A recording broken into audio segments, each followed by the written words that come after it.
बिस्मिल्लाहिर्रहमानिर्रहीम। अस्सलाम वालेकुम व्यूअर्स, मैं हूं समीउल्लाह, आप देख रहे हैं समीउल्लाह फूड सीक्रेट। तो आज हम बना रहे हैं बीफ कोफ्ता की रेसिपी। बीफ कोफ्ता को हम कैसे घर पे बहुत ही आसानी के साथ बना सकते हैं। इसमें देखिए जी, हम जब कोफ्ता बनाते हैं तो अंदर से वो बहुत ज़्यादा हार्ड बन जाता है, सॉफ्ट नहीं होता और उसकी ग्रेवी नहीं अच्छी बनती। या तो जब हम उसको मसाले में डालते हैं तो वो खुल जाते हैं, उसकी बाइंडिंग अच्छी नहीं होती।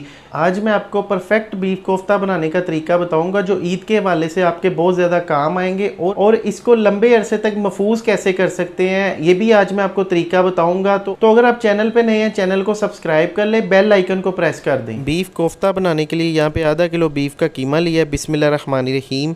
तो कीमा जो कि बिल्कुल बारीक होना चाहिए, इसको मैंने 2 दफ़ा मशीन से निकलवा लिया है, बिल्कुल ये बारीक हो चुका है। अभी 2 प्याज लिए हैं, प्याज को देखें चॉप कर लिया, बिल्कुल बारीक इसको भी चॉप किया है। तो इसका पानी निकाल दिया प्याज का। 1 टीस्पून अदरक पेस्ट, 1 टीस्पून लहसुन पेस्ट शामिल करेंगे, 1 टीस्पून सब्ज़ मिर्च का पेस्ट शामिल करेंगे, 2 टीस्पून धनिया पाउडर शामिल करेंगे, थोड़ी सी अजवाइन शामिल करेंगे तकरीबन 1 चुटकी, आधा टीस्पून नमक डालेंगे, 1 टीस्पून लाल मिर्च पाउडर, आधा टीस्पून हल्दी पाउडर शामिल करेंगे, 1 टीस्पून भर के गरम मसाला शामिल करेंगे, आधा टीस्पून कश्मीरी लाल मिर्च शामिल करेंगे, 2 टेबलस्पून इसके अंदर बेसन शामिल करेंगे। बेसन रोस्टेड है, इसको पहले तवे पे या किसी भी आप बर्तन में इसको पहले रोस्ट कर लें। यहाँ पे 1 अंडा शामिल कर देंगे। अंडा डालने के बाद यहाँ पे हमने इसकी अच्छी तरह मिक्सिंग कर देनी है। अंडा डालने से ये बहुत सॉफ्ट बनते हैं और इसकी बाइंडिंग बहुत अच्छी होती है। तो यहाँ पे देखें अच्छी तरह इसकी मिक्सिंग हो चुकी है और इसी तरह से आपने अच्छी तरह इसकी मिक्सिंग करनी है। 1 टेबलस्पून इसके अंदर सब्ज़ धनिया शामिल करेंगे।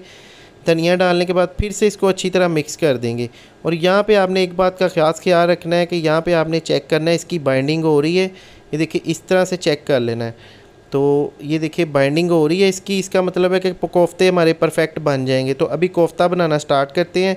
सबसे पहले एक बाउल में पानी डाला है, पानी के साथ हाथ को ग्रीस करेंगे और थोड़ा सा ये अमेज़ा उठाएँगे इस तरह से। तो अपने साइज़ के मुताबिक आप कोफ्ता बना लें, जितने आपको रिक्वायर्ड हैं, जितने साइज़ के आपको कोफ्ते रिक्वायर्ड हैं। तो यहाँ पे देखिए इसको रोल करेंगे और इसी तरह से देखिए बहुत ही परफेक्ट से कोफ्ते बना लेंगे। देखिए बहुत ही आसानी के साथ ये बन जाते हैं। तो अभी इसी तरह से सारे कोफ्ते तैयार कर लेंगे। इस स्टेज पे आके आप इसको फ्रीज़र कर सकते हैं और इसको 2 से 3 माह आसानी से सेव कर सकते हैं। जब आपका दिल चाहे आप निकालें और इसकी ग्रेवी तैयार करें। ग्रेवी बनाने का मेथड ये है कि अभी सबसे पहले कुकिंग ऑयल डालेंगे, सबसे पहले कोफ्तों को फ्राई करेंगे। तो पैन में कुकिंग ऑयल डालने के बाद इसमें कोफ्ते डाल देंगे और यहाँ पे हमने इसको देखे जस्ट कलर देना है, हमने इसको फुल फ्राई नहीं करना, हाफ़ फ्राई करना है और कलर देना है। तो यहाँ पे इसकी साइडें वगैरह चेंज करेंगे। तो देखिए एक साइड से हल्का हल्का इसको कलर आ चुका है, तो इसी तरह का हमने कलर देना दोनों साइडों से। तो मैं आपको दिखाता हूँ फाइनल। यहाँ पे देखिए सारे की हमने साइड चेंज कर ली है। तो अभी देखिए फाइनली इस तरह के हमने इसको फ्राई करने हैं। ये देखिए ये अभी हाफ़ डन है, ये देखिए ये इस तरह की।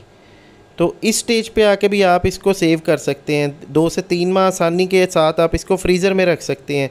तो आधा कप कुकिंग ऑयल डालेंगे ग्रेवी बनाने के लिए। 2 मीडियम साइज़ के प्याज रफली चॉप कर लिया। प्याज को यहाँ पे हमने देखें अच्छी तरह ब्राउन करना है। यहाँ पे अच्छी तरह इसको हिलाते जाएंगे और तेज़ आग पे इसको ब्राउन करेंगे। तो यहाँ पे देखिए प्याज हमारा ब्राउन हो चुका है। अभी इसको एक प्लेट में निकाल लेंगे, इसका ऑयल सेपरेट कर देंगे और प्याज हम निकाल लेंगे इस कढ़ाई से। ये देखिए प्याज को हमने सेपरेट कर देना है।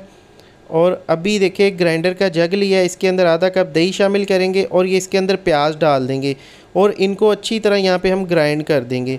उसी ऑयल के अंदर जिसमें हमने प्याज फ्राई किया था, 1 सब्ज़ इलायची, 1 टुकड़ा दालचीनी का, आधा टीस्पून ज़ीरा और कुछ दाने काली मिर्च के शामिल कर देंगे। यहाँ पे इसको टोस्ट करेंगे। 1 मिनट टोस्ट करने के बाद यहाँ पे अदरक और लहसुन का पेस्ट 1 टेबलस्पून शामिल कर देंगे और 1 टीस्पून इसके अंदर सब्ज़ मिर्च का पेस्ट शामिल करेंगे। अच्छी तरह यहाँ पे मिक्स करेंगे। मसाले की जब अच्छी तरह बुनाई कर लें तो इसके अंदर हम ये दही वाली ग्रेवी शामिल कर देंगे जो हमने ग्राइंड की है, प्याज और दही का जो बैटर है। तो ये शामिल करने के बाद यहाँ पे हमने अच्छी तरह इसको पकाना है। तकरीबन इसको 5 से 7 मिनट के लिए पकाएंगे। और जो जग के अंदर थोड़ी सी दही लगी हुई है उसके अंदर हम पानी डाल के वो भी इसके अंदर डाल देंगे। यहाँ पे 1 टमाटर लिया था, टमाटर का देखिए हमने पेस्ट बना लिया, इसको अच्छे से इसका पेस्ट बना लिया। तो ये इसके अंदर डाल देंगे। 5 मिनट के लिए टमाटर की भी बुनाई कर देंगे। फिर आधा टीस्पून लाल मिर्च, आधा टीस्पून हल्दी पाउडर, 1 टीस्पून धनिया पाउडर, आधा टीस्पून कश्मीरी लाल मिर्च, आधा टीस्पून नमक शामिल करेंगे। नमक मैंने कम डाला है क्योंकि पहले कोफ्तों में भी डाल दिया था और इसके अंदर भी डाल दिया, दोनों चीज़ों में आपने लेवल कर लेना है। यहाँ पे देखिए मसाला अच्छे से भुन चुका है, मिर्चों का कच्चापन दूर हो चुका है, ऑयल मसाले से अलग हो चुका है और ये देखिए इसकी ग्रेवी तैयार हो चुकी है। अभी इसके अंदर फ्राई किए हुए कोफ्ते डालेंगे। तो कोफ्ते डालने के बाद दोस्तों यहाँ पे हमने कोफ्ते की इसके अंदर बुनाई करनी है, तकरीबन 5 से 7 मिनट के लिए इसकी इस मसाले के अंदर बुनाई करेंगे इन कोफ्तों की। जब कोफ्ते अच्छी तरह भुन जाए तो इसके अंदर हम 1.5 गिलास पानी शामिल कर देंगे। पानी डालने के बाद यहाँ पे हमने इसको 10 से 15 मिनट के लिए पकाना है इसके अंदर, इस ग्रेवी और पानी के अंदर। तो यहाँ पे 15 मिनट के लिए कवर करके पकाएंगे। तो 15 मिनट के लिए पका लिया है, कोफ्ते भी हमारे अच्छे से कुक हो चुके हैं, पक चुके हैं। तो अभी इसको देखिए हिला देंगे और दूसरी तरफ देखिए 2 टेबलस्पून ताज़ा दूध की मलाई ले लेंगे, यहाँ फ्रेश क्रीम शामिल कर देंगे। तो ये डालने के बाद हमने यहाँ पे अच्छी तरह इसको मिक्स करना है और हमने इसको 5 मिनट के लिए पकाना है। 5 मिनट के लिए इसको कवर करके पकाना है ताकि मलाई इसके अंदर अच्छी तरह मिक्स हो जाए। तो 5 मिनट के लिए कवर करके पकाया तो ये देखिए इसके अंदर अच्छी तरह मेल्ट हो चुकी है मलाई। खुशबू के लिए देखिए 1 टीस्पून मैंने कसूरी मेथी ली है, वो इसके अंदर शामिल कर देंगे। कसूरी मेथी डालने के बाद इसके अंदर 1 टेबलस्पून सब्ज़ धनिया शामिल करेंगे और 2 मिनट के लिए कवर करेंगे ताकि कसूरी मेथी अपना काम दिखा दे। तो यहाँ पे देखिए 2 मिनट के बाद कसूरी मेथी की खुशबू सारे मोहल्ले में फैल चुकी है, इतनी ये ज़बरदस्त है।